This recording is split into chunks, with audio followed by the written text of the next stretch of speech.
Hi friends, అందరూ ఎలా ఉన్నారు? ఈ రోజు డ్యూటీ నుంచి అందరం తొందరగా వచ్చాం. బయట వర్షం పడుతుంది, చాలా చల్లగా ఉంది కదా, వేడి వేడిగా ఏదైనా చెయ్యండి అన్న పాపానికి ఇలా ఏం చేశారో చూపిస్తానండి. పకోడీ వేయడానికి ఇలా పడుతున్న తిప్పలన్నీ ఇన్ని కాదు. సరే, ఫైనల్ గా పకోడీ అయితే ప్రిపేర్ చేశారు. ఈడు చూడండి, ఈడు మరీ మహా దూలగాడు. మామూలు వీడి గురించి మళ్ళీ మాట్లాడదాం. వీడు వచ్చి పాకిస్తాన్ వాడు అంటే కొంచెం వీడు రూపాయలు లెక్కేస్తూ ఉంటాడు. మామూలు కాదు.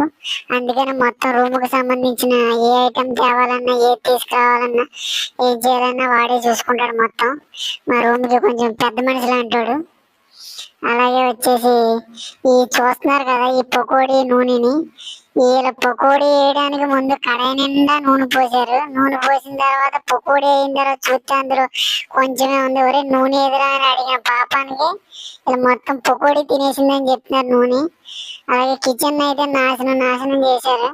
తిన్నారా అని అంటుంటే ముందు కిచెన్ శుభ్రం చేయి, తర్వాత వద్దామని అన్నాను. ఇదే పకోడీ తిని చెప్తాను ఎలా ఉందో. అలాగే ఇప్పుడు బయట పెట్టి అన్ని తిన్న తర్వాత ఎలా ఉన్నా ఏంటో చెప్తాను. ఏమేమి ప్రిపేర్ చేశారో చూపిస్తానండి ఒక్కొక్కటి.